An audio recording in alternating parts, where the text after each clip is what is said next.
Okay, so kamusta? So ito na yung gumawa ko ng isang video para sa activity 4. So marami pa rin atang hindi nakakasunod. Okay, so ito yung gusto kong mangyari dun sa ating activity 4. So magsosolve tayo ng isang problem. Isang problem lang yung iba sa inyo na doon sa activity 4 natin. Okay, at ang gagamitin natin is cellphone. Okay, cellphone lang gagamitin natin sa ating spreadsheet. Okay, yan. Okay, so first, kailangan mag-scratch muna tayo. So kailangan natin mag-derive ng formula. Okay, so papalitan ko lang yung screen ko. Kunwari ito yung aking scratch paper. Yan. Okay, so anong problem ang napili natin? Ito, problem number 3. Okay, so sabi niya dito, a projectile is to be launched at an angle of 30 degrees so that it falls beyond the pond of length of 20 meters as shown in the figure. So meron daw isang object ni launch 30 degrees. Okay, then para maabot, malampasan daw niya yung sapa. Okay, na merong haba na 20 meters. So nasa figure naman yung sa itsura ng sapa, to 20 meters. Okay, so what is the initial velocity so that the projectile falls at the center point of N and N, sabi nito. So dapat daw lalapag yung object natin sa gitna ng M and N, center point. Okay, so ang given dito is dalawa. Okay, ito ay 30 degrees at saka yung range. Okay, so paano makukuha yung range? Hindi 20 meters ang range ito ay 35. Paano nangyari yan? Kasi makita nyo dito sa figure, mayroon tayong 10 meters dito kung saan siya nag-start papunta sa sapa, sa pond. Then yung lapad ng pond is 20 meters. So i-add mo yun, magiging 30 na.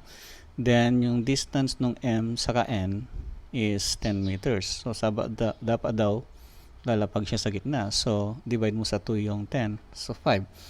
Total range is 35. Okay, then yung ating answer dapat isa lang, initial velocity.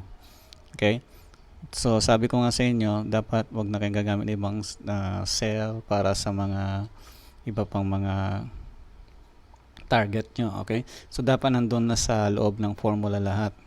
Okay, ayan. So ino-note lang natin yung mga yon, yung given at saka yung required. Okay, punta na tayo sa scratch paper natin. Yan. So meron daw tayong given. Dalawa, di ba? So ito yung angle. Theta ito, di ba? Is equal to 30 degrees. Then yung distance or range, usually x ang ginagamit. 35 meters. Then ang required, ito yung answer natin. Initial velocity. Ito yung hinahanap natin. Okay? So, paano natin solve yan?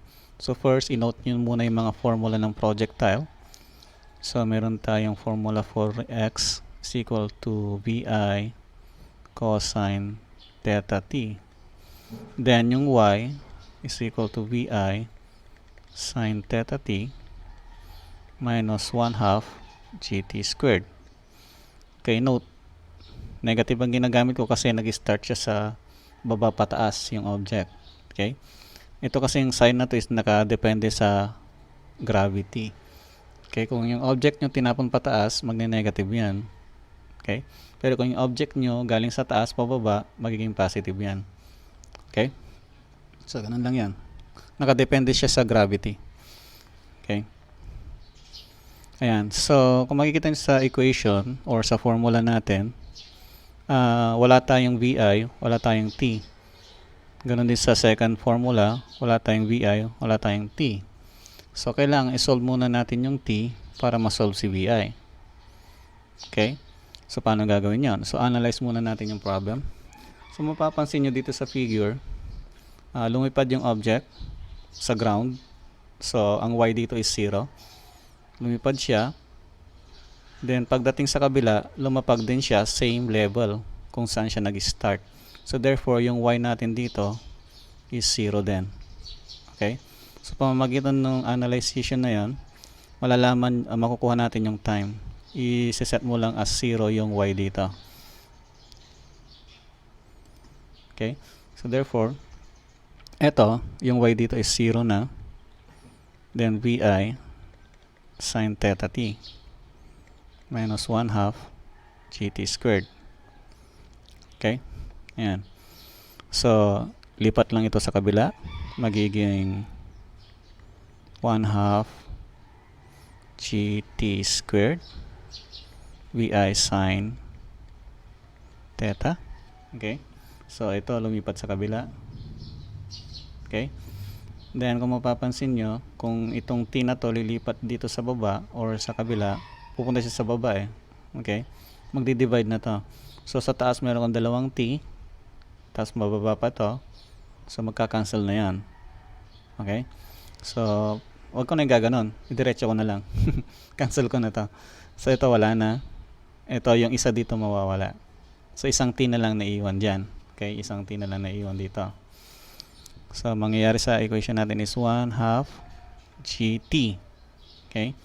Equal to vi sin theta. Okay? Then, itong 2 aakyat dito. Itong g bababa dito. So, ang final equation natin, final formula natin for time is 2 vi sin theta all over g. Okay? So, ito na yung formula nating time para makuha yung VI. Okay, saan natin kukunin yung VI? Siyempre, isa-substitute natin itong time na to doon sa unang formula natin. Pero bago ko isa-substitute, aayusin ko muna siya. Okay? Aayusin ko muna siya. Okay? Ulitin ko. Isa-substitute ko itong na-derive natin time na to dito sa unang formula na to. Okay? Kasi, pag nilagay ko na ito dito, makukuha na natin si VI. Kapag nilagay ko na itong time na ito dito, makukuha na natin si VI. Okay, kasi given naman yung x, given yung angle. Okay? So, substitute natin. Or mamaya muna, ayusin ko muna. Okay? Solve ko muna yung VI dito sa unang formula. So, x is equal to VI cosine theta t. Okay? Solve for initial velocity. So, bababa lang itong cosine theta t na ito dito sa baba ng x. Okay? Okay, kung nalilito kayo dun sa sinasabi ko, multiply both side by, or divide both side na lang. Divide both sides by vi cosine theta t. Okay? Din, alam ko ganun yung tinuturo noon sa high school. Ganun. Okay? Divide both sides. So, kumbaga shortcut ko na lang. Okay? Gusto nyo pakita ko yan? Sige, pakita ko na lang. So, divide both side by cosine theta t. Diba? Ganyan yung mangyayari. Yan. So, makikita nyo ito, makakancel na ito. Cancel na yan. Okay? So, sa kabila, ito, magmumultiply ito eh. So, yung x aakyat doon. So, magiging equation natin, x is all over cosine theta t equal to vi. So, nasolve na natin yung vi. So, ayusin ko lang, ibaligtad ko lang. So, meron na tayong vi x over cosine theta t. Okay, so ito yung na-derive kong equation. Isa-substitute ko na yung na-derive nating time dito. Ito. So, ito na-derive nating time na to, ilalagay ko na dito. Ayan, dito sa time na to. Okay? So, para hindi ko makalimutan, rewrite na natin. Vi 2 vi sin theta. Ay, sorry. X pala dapat sa taas. Sana eraser. Yan. Yan. Kamali ako. Yan. X muna sa taas. X all over. Yan. Cosine theta. yung t ang papalitan natin. Dapat dito siya. So, t, excited kasi sin theta all over g. Yan. Okay, so rules of fraction, division, diba? Fraction division. Okay. Kung di nyo na maalala yung division fraction, kasi kung i-rewrite ko to, magiging ganito itsura niya. Meron tayong imaginary 1 dito, di ba? Yan. Sa x sa taas. Then dito naman magsasama tong magsasama ito. Cosine theta 2bi sin theta. Okay, over g. Di ba, multiply lang ang fraction yan. Kasi yung cosine natin, merong imaginary 1 din dito. Mag-multiply yan eh. Okay? So, ayusin ko lang, unahin ko na lang si 2vi sin theta. Multiplication naman yan eh, kahit baliktaran. Cosine theta. All over g. Okay? So, sa division of fraction, mag-multiply ito dito. Ito mag-multiply doon. Kaya ang final equation natin ay ganito. Unahin ko na lang si x. X multiplied by g all over 2 vi sin theta cosine. Oops, ba't niya ginanon? Ginawa niyang bilog yung CO ko.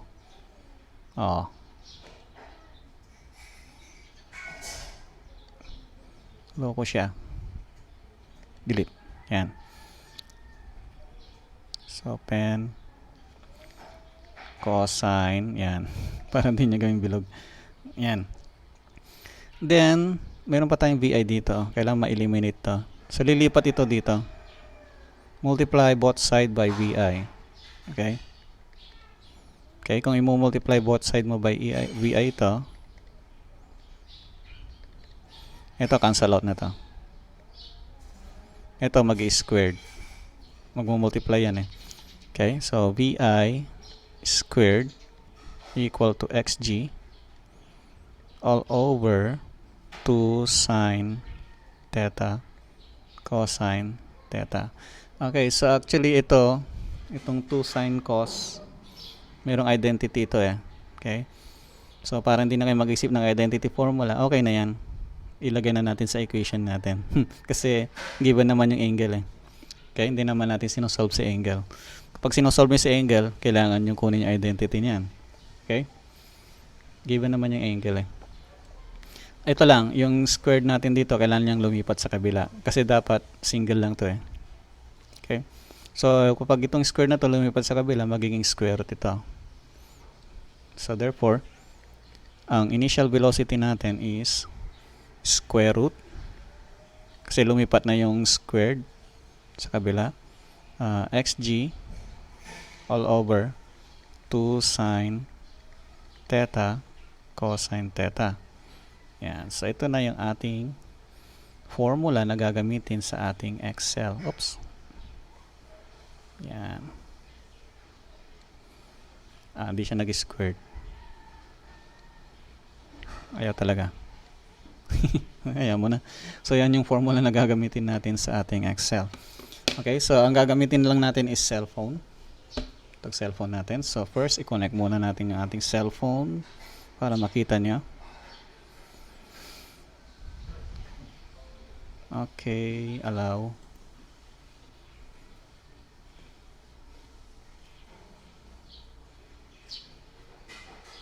Yan. Okay, change screen. Yan. So, yung cellphone natin nasa gilid. Tingnan nyo na lang yung gilid. Ayan. So, again, WPS pa rin ang gagamitin ko. So, hindi ko pa rin enlarge yung aking na-derive na formula kasi kailangan natin i-convert sa spreadsheet yan. Okay, so WPS. Open tayo. Mag-create tayo ng bago. Yan. Siyempre, blanco. Yan. So, sabi ko noon, ang dapat lang na nasa table nyo is yung given, answer, saka yung chart data. So, unahin na natin yung given.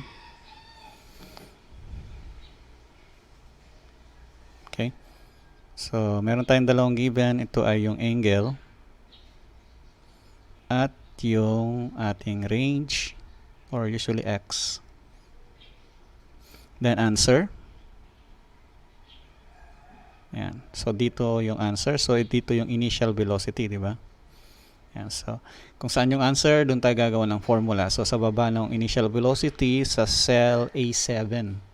Okay? Sa cell A7 tayo gagawa ng formula. So, susundan lang natin yung na-derive natin. Okay? Ayan. So, first, equal sign. Then, since naka-square root yan, magpaparenthesis ako. Then, another parenthesis kasi sa loob, meron tayong dalawang group. Diba? Meron tayong dalawang group dito, yung xg at saka yung 2 sine, cosine. So, igugrupo ko na lang to. So, using parenthesis. So, x. So, nasaan ba yung x? Nasa B3. So, base dito sa ating Excel or spreadsheet sa ating phone, nasa B3 yung x. Ayan. So, pwede nyo i-click na lang yung B3. Ayan.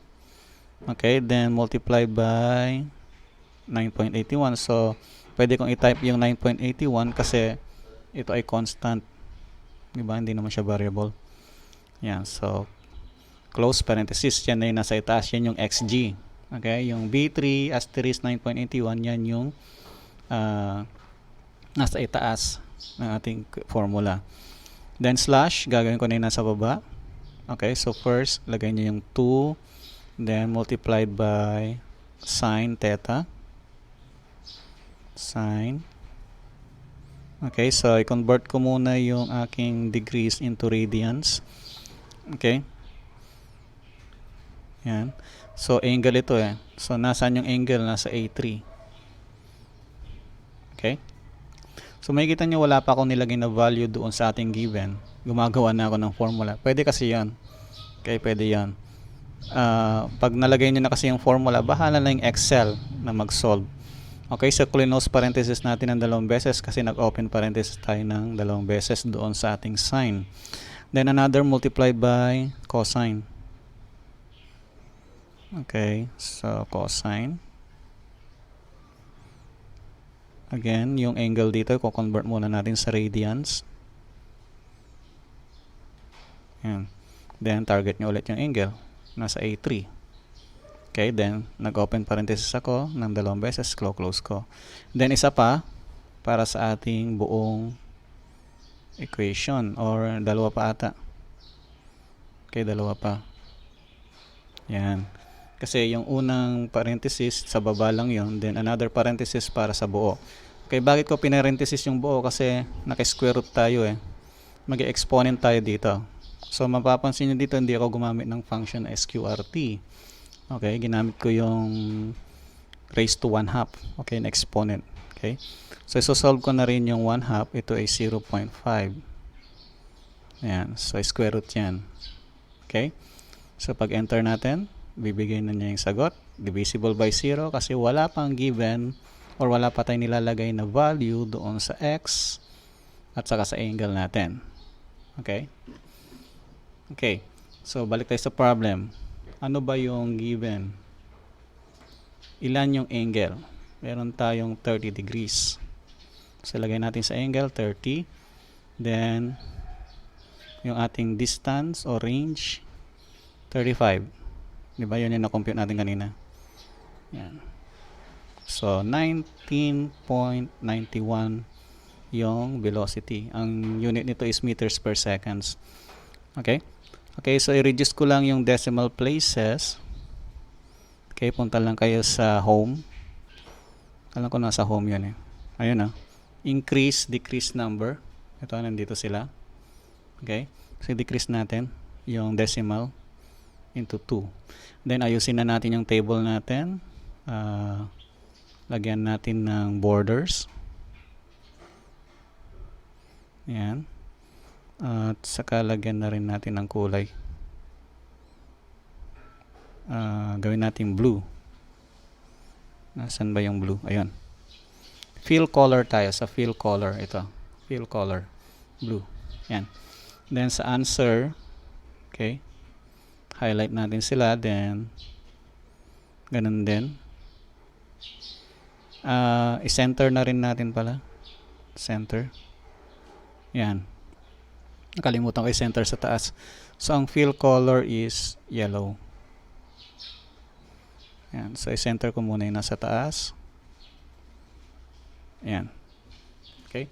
So, nandito lahat ng kailangan nyo nasa home. Doon sa pagpo-format. Okay? Yan. Okay. So, next, pupunta na tayo sa ating chart. Sa pag-create ng chart. So, magta-type muna ako dito ng data chart or sige, data chart na lang.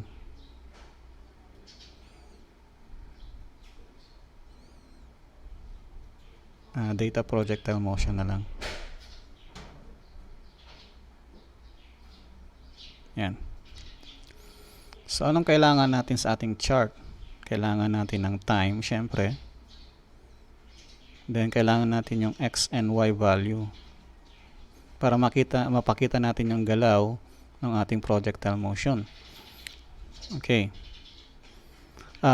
Ilang interval pala ng time? So, sabi ko 20. So, since hindi ko malalagay yung number dito, mag-insert ako ng rows or columns dito. Yan, insert column. Yan. Okay. Then, magna-numbering tayo dito. So, mag-start tayo sa 0. Then, nakikita ba? 1. Okay. Then, siguro hindi kayo marunong mag-fill dito sa kuan. Kasi na-discuss ko yung autofill doon sa Excel. Okay, sa computer. So, sa cellphone siguro, baka hindi nyo alam kung paano. Actually, highlight nyo lang silang dalawa.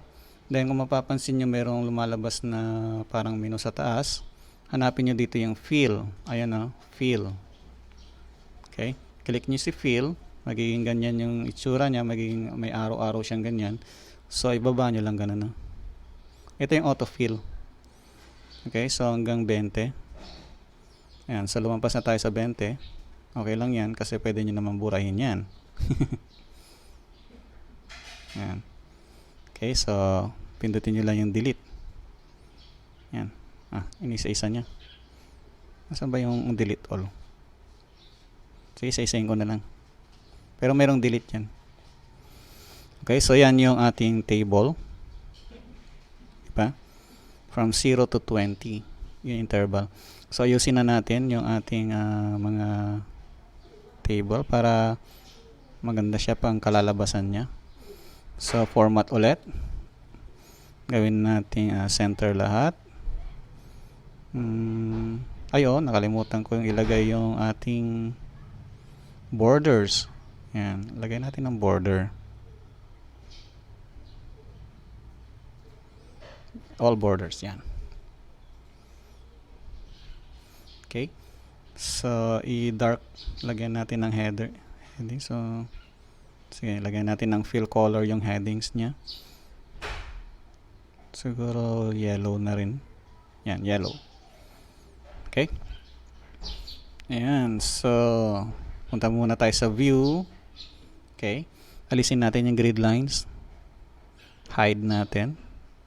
Ayan, grid lines off.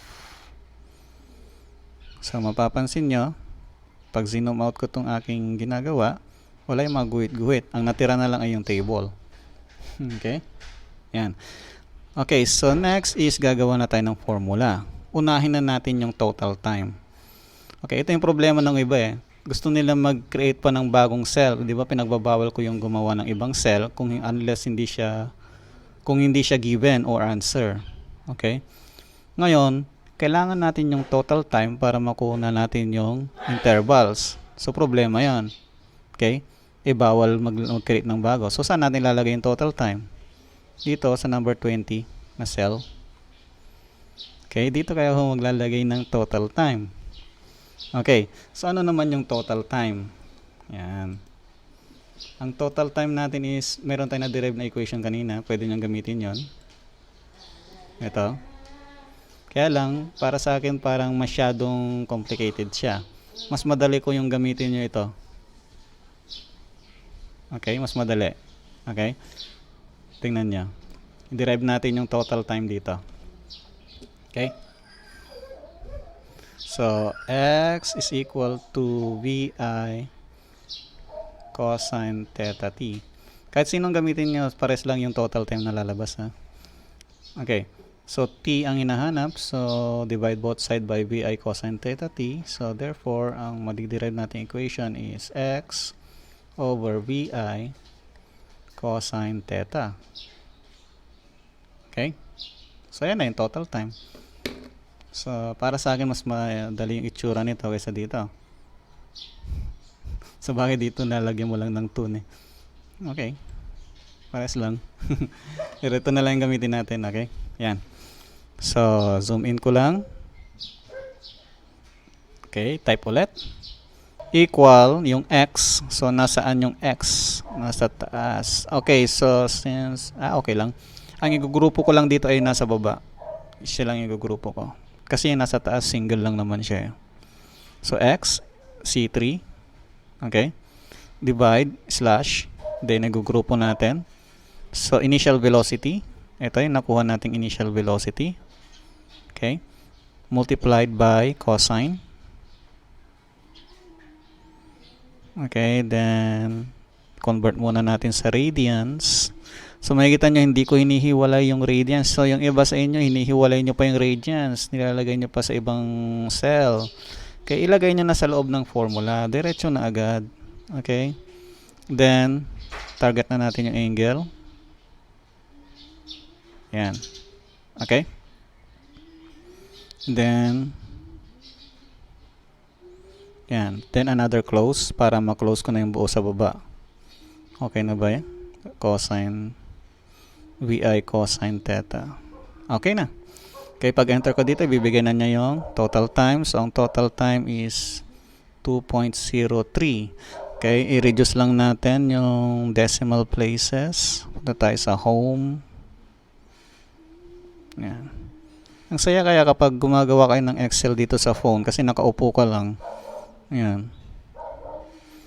Sa computer kasi, nakaharap ka sa laptop or sa desktop. Ito, nakaupo ka lang. Oh. Akala nila nagte-text ka. Ayan. Yung pala gumagawa ka ng activity mo. Ayan. So, ito yung total time. Okay? Ito yung sinasabi ko sa inyo noon. May mali ako dito. Dapat meron pa akong isang row dito. So, walang problema doon. Mag-insert lang tayo dito. Insert row. Ayan. So, makikita nyo. Na-discuss ko na sa inyo yung insert column, insert rows. Then, yung 0 na yan, ibaba natin. So, i-type ko na lang mas madali. Yan. Then, ito, delete na natin. Then, ito, alisin natin yung fill. Yan. Okay. So, paano alisin yung fill? Punta ka sa home.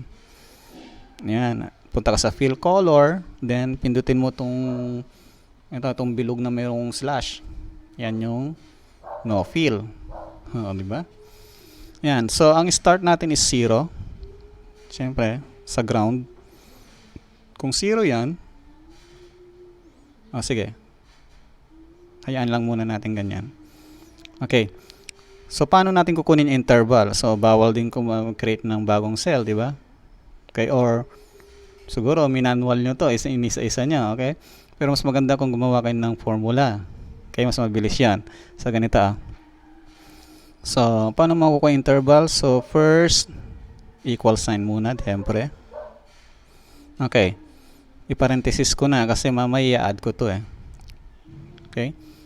Division, addition. So, bagay, mauna yung division sa addition. Pero para mas sigurado, parenthesis na lang natin.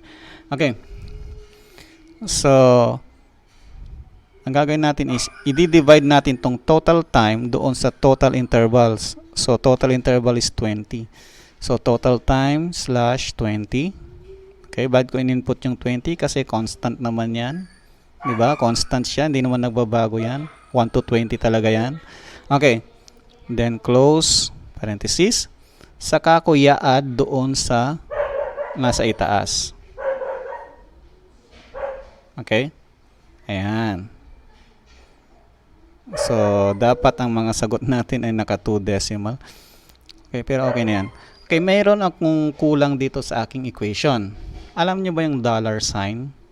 Ang dollar sign kasi, ang ginagawa niya is ini-stop niya yung movements or yung mga cell targets natin kapag nagka-copy paste kayo o kaya nag-autofill kayo. Okay? Sino yung ini-stop niya? Depende kung nasaan yung position ng dollar sign. Okay. So, ang gagawin ko kasi dito is mag-autofill ako pababa or magka-copy paste ako pababa.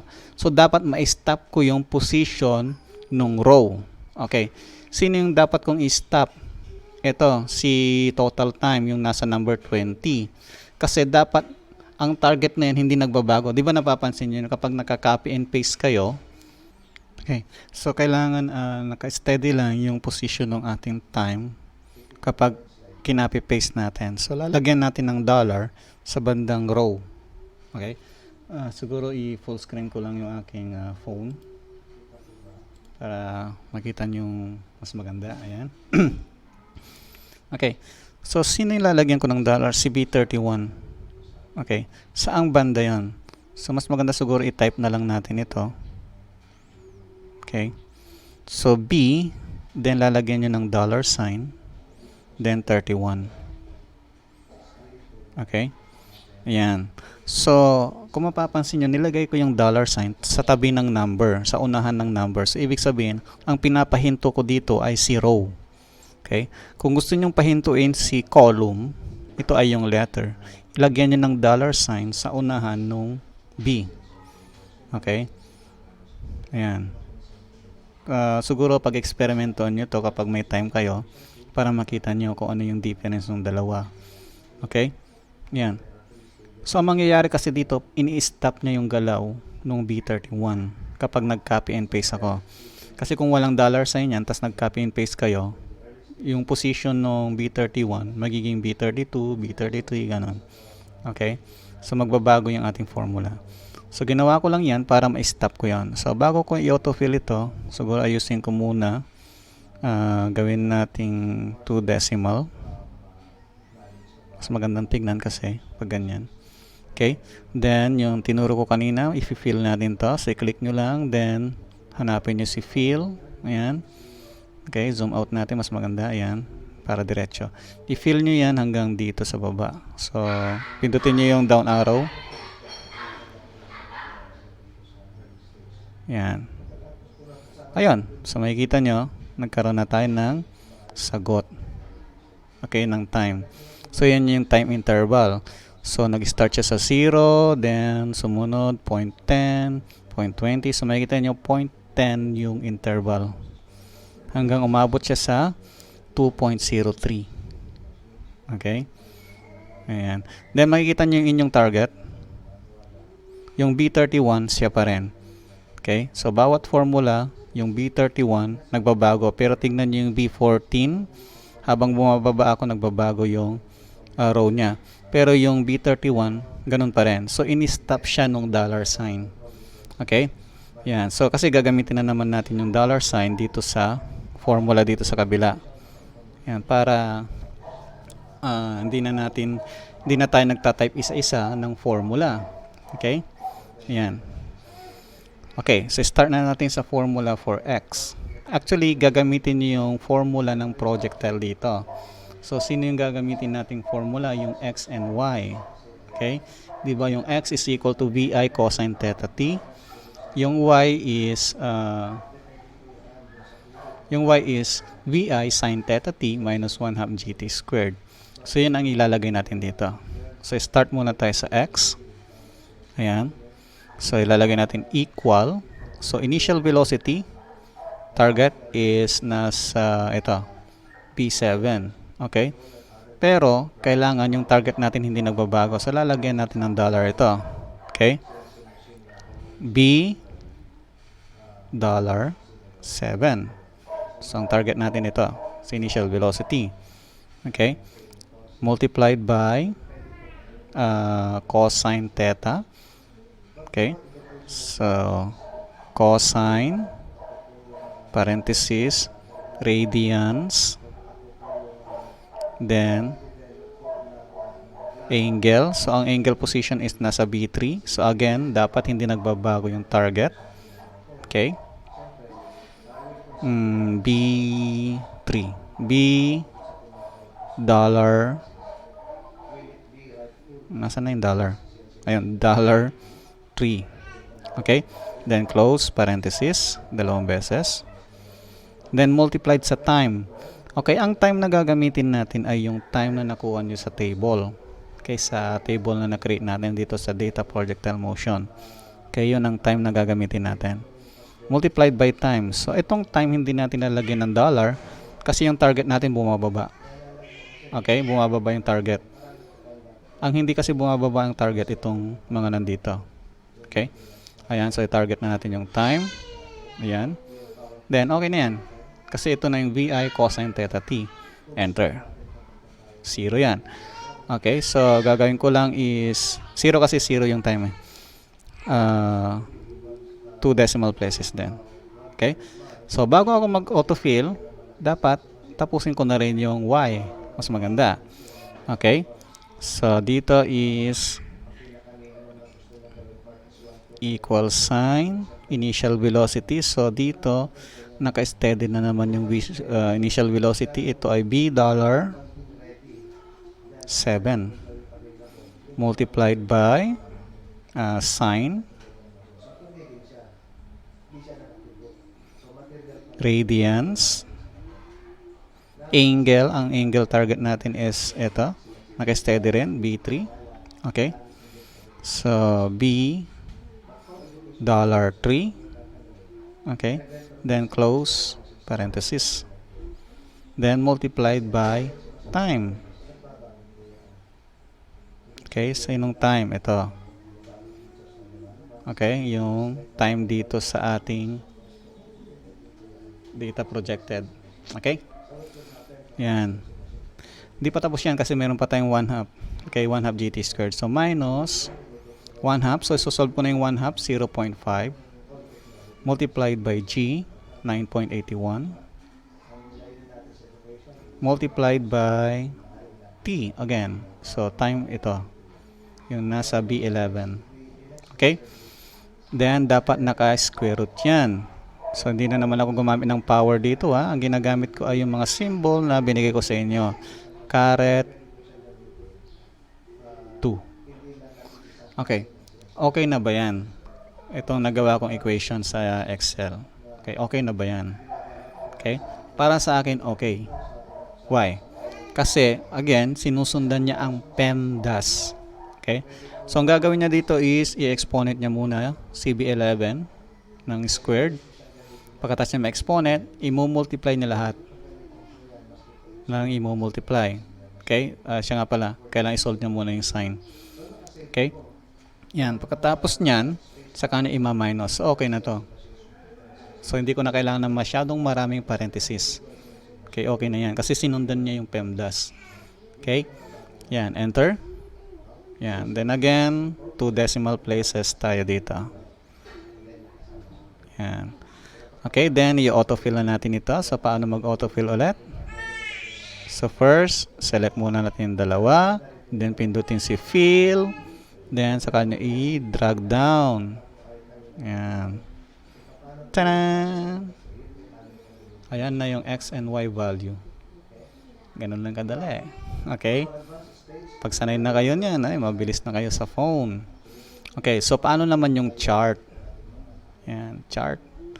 Okay, ito lang problema ko sa chart sa ating WPS. Hindi niya nilalagyan yung X and Y. Okay, so okay lang. Okay, kung WPS naman yung ginamit niyo, okay lang. Okay, okay lang yan. Okay. So, paano mag-chart? First is select mo muna yung data na gusto mong i-chart. Ito ay yung X and Y. Yan. Okay. Then, punta kayo sa insert. Then, mayroon kayo makita dito chart. Ayan o. Chart. Okay. So, mamimili kayo ng chart. So, anong chart ang gagamitin natin? Ang tawag dito ay scatter. Okay. Hanapin nyo si scatter. Okay. Ano yung gusto kong chart? Yung mayroong curve na mayroong tuldok. Ito yung pangalawa. Select nyo yan. Okay. Then, okay. Tadam! Meron na kayong chart. Lagay natin dito para maganda itsura. So, makikita nyo yung curve niya, di ba? Okay, so ayusin natin yung chart title. Okay, chart title. So select nyo lang yung chart. Then makikita nyo dito, meron tayong automatic, meron na tayong tab na chart dito. Okay, tingnan nyo, pag hindi ko sinelect yung chart, wala yung tab na yan. Wala kayong makikitang tab na chart dyan. Okay, makikita nyo lang yun kapag sinelect nyo yung chart. Okay, then punta kayo doon sa pwedeng quick layout, kaya lang mas maganda kung i-customize natin eh. Data source, bakit quick layout lang yun nandito? Okay, gusto ko kasi yung palitan yung chart title. Wala ata dito, so data source, ayun, chart options, nasa taas pala siya. So i-hold nyo lang siya, i-hold nyo yung chart, yan, or isang click lang ata eh. Ulitin natin ha. Hindi isang click, hold talaga, yan. Okay, then i-menu nyo, hanapin nyo sa menu yung chart options, click nyo yan. Okay, so dito pwede nyo customize yung legend, chart title, ganun, axis. So ito yung hinanap ko eh, kaso wala siyang X and Y axis. Okay, so chart title tayo. So ito yung projectile motion. Palitan nyo lang yung title ng projectile motion. Okay, so above the chart. Okay yan, above the chart. So okay. Okay, then ano pa, yung grid lines natin. So damihan natin yung mga grid lines. So i-on nyo yung dalawang ito. Yung dalawang yan i-on nyo, yung birth. Yan, tapos lahat i-check nyo. Yan, then okay. Okay, so okay na yan. Okay, so makikita nyo yung chart ko. Ayan na itsura niya. So meron na siyang title na projectile motion. Diba? See?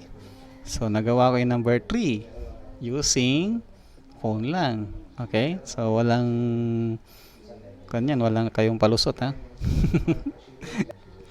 Ayan. Okay, so next is ilalagay ko na yung problem. Okay? So hindi nyo kailangang i-type. Pwede nyo na ma-insert yung picture. Okay, so first maglalagay muna ako ng parang pwesto kung saan ko ilalagay yung ating problem. So pwede nyo gawin yung ganito, yung i-highlight nyo lahat. Then you have to cut it. Then mamili kayo ng position, siguro banda rito. Yan, then saka nyo i-paste. Yan. Kita nyo, lumipat. Diba? Lumipat siya. Then itong chart, ibaba natin dito. Yan. Kasi dito sa taas, dito natin lalagay yung ating problem, yung worded problem. Okay? Oops, nagbago ang reference. Okay. Hindi siya katulad ng Excel na sumasama pati reference. Okay? Nagbago daw yung reference. Alam ko na dito yung dollar. Okay, kasi yung dollar kanina. So ayusin lang natin yung mga reference. Actually, ang ayusin nyo dito is yung inyong yung mga nasa unahan lang. Yan. Ayan o yung reference. So yung target kasi natin doon sa ating time nagbago. So saan yung bago niyang position? Ito ay B54. Okay. So $54. Okay, then enter. Ayan. Then ang babaguhin nyo rin ay ito hindi nagbago yung reference. Ang galing ah. Buti hindi nagbago yung reference nito. So yung time lang palang nagbagong reference na. Okay? Yan. So ang gagawin natin is i-autofill na natin yung time. So zoom in ko na lang, mas maganda. Okay. Hold. Ay. Mali yung napindot ko, dapat yung nasa taas yan. Hold. Then autofill. Come on. Yan. So wag niyo sasama si 20 kasi siya yung total time. Nagbago din yung reference nito. So ibig sabihin may target pa siya sa dito. Okay. Okay, so siguro kailangan lang natin i-autofill dito para mabago yung kanyang reference. Kako na eh.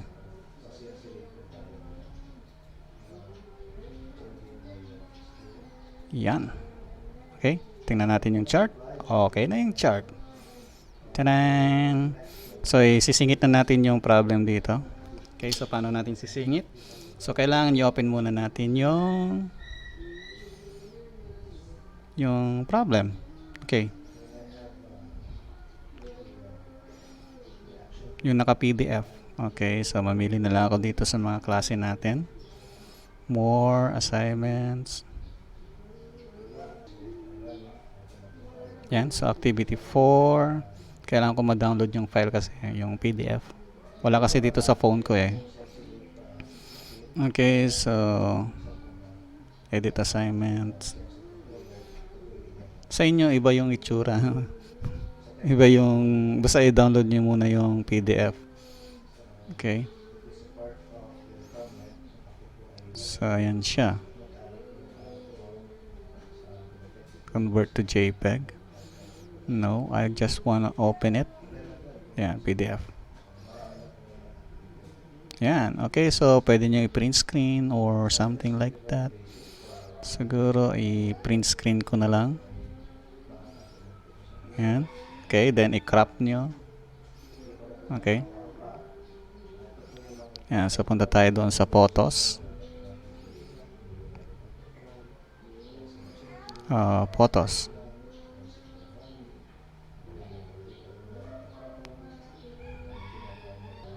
So ito yung print screen ko ngayon. Okay, so i-crop natin. Edit. Crop. So ang kukunin ko lang ay yung problem number 3. Yan. Then ayusin natin banda rito. Yan. Okay. So bakit ko dito clean up? Hindi doon sa WPS. Okay, mas madali dito. Ayan. So ayan na siya. Okay. So balik na tayo sa WPS. Saan na yung WPS ko? Ayan. Sa spreadsheet. Then, mag-insert tayo dito. Ilagay nyo lang yung inyong cursor doon. Then, insert tayo ng picture. Nasaan na yung picture? Insert. Ayan. Floating picture. Sabi niya nandito. Floating picture. So, ito yung picture. Pwede rin kayo mag-picture agad. Okay? Yan. So, hanapin nyo yung ginawa nyo kanina. Ito yon. O, yan siya. So, select it. Then, okay. Ayan na siya. So, adjust lang natin ng konti. Adjust ng konti. Yan. Okay. Ano yung itsura niya sa kalalabasan? Teka, gusto kong i-adjust pa. Ayaw niya. I-zoom in na lang natin. Yan. Okay, patience lang, patience. Yan. Oh, di ba? Parang pangit, parang lumiit. Yan, okay? So, yan na yung aking problem number 3. Yan. So, paano natin ipiprint yan? Kunwari, natapos na natin lahat. So, paano natin ipiprint? Okay? So, di ba tinuro ko to sa last? Punta tayo sa print. Yan. Nasa home yan eh. Format cells. Nasa home ba yun? File ata. Oh, file pala. Sorry. Okay, pwede nyo export to PDF kaso magkakaroon siya ng tawag doon yung parang watermark. Okay. So, pwede nyo rin i-save as. Okay, pwede rin i-save as yan. Yan. Okay, so file compressor, yan, print. Then, siyempre, page setup muna tayo. So, ano yung i-setup natin dito? Dapat isang sheet or pwede yung buong workbook or sheet 1, sheet 2, sheet 3 yung gusto nyo i-print. Okay, kung pwede nyo i-print yung buong workbook. Okay, pero isang sheet lang tayo. So, ignore print areas. Wag. Yan, check nyo yan. So, kailangan natin ng print area. Okay. So, page setup. Punta kayo sa page setup. Naka-portrait. Okay. Okay, fill sheet on one page. Yan. I-select nyo yan. Okay, yung header footer. So, yung header natin, kung ano yung pangalan ng ating workbook. Then, yung footer natin is page 1 of square, question mark. Okay, size is A4. Okay. So, margin, normal. Wide, narrow. Subukan natin yung narrow. And then, i-preview nyo. Diba? Ayan na yung itsura niya. Okay? So, ganun lang kasimple. So, dapat nakakuha nyo yung settings na nilagay ko kanina. Then, actually, pwede na bumalik sa print. Yan. Pwede nyo na siyang i-print. So, pag print nyo yan, dapat i-print nyo as PDF. Okay, System Print Service. Click natin yan. Ayan siya. Okay, save as PDF siya. So, makikita nyo dito, save as PDF. Sabi niya. Okay, then pag click nyo na yung PDF dito, ayan, save na siya. Okay, saan daw natin isi-save sa SD card. Okay, so file name, palitan natin. Sabihin ko ito si Michael Tomas Activity. Okay, sundan nyo yung binigay kong format doon, ha. Wag itong format na ginawa ko. Okay, kasi hindi ko na ma-memorize yun. Okay, so save natin dyan. Okay, done na daw. So, hanapin nga natin. Punta tayo sa ating File Explorer. Okay, alam ko sa SD card ko nilagay. Tapos naka-PDF na Michael. Ayun. Michael Tomas, Activity 4. Ayan siya. Okay, so click. Yan. This time only. Ayan siya. Okay? So, ayan, ha. So, ginawa ko ito sa phone. Sa phone. Kaya huwag kayong magreklamo na wala kayong laptop, ha. Okay? I-download nyo lang yung app. Okay? Then, okay na kayo. Okay? So, yan yung aking example doon sa ating activity sa mga nahihirapan sa paggawa ng activity. Okay? So, hanggang dito na lang yung ating video. See you next video. Bye-bye.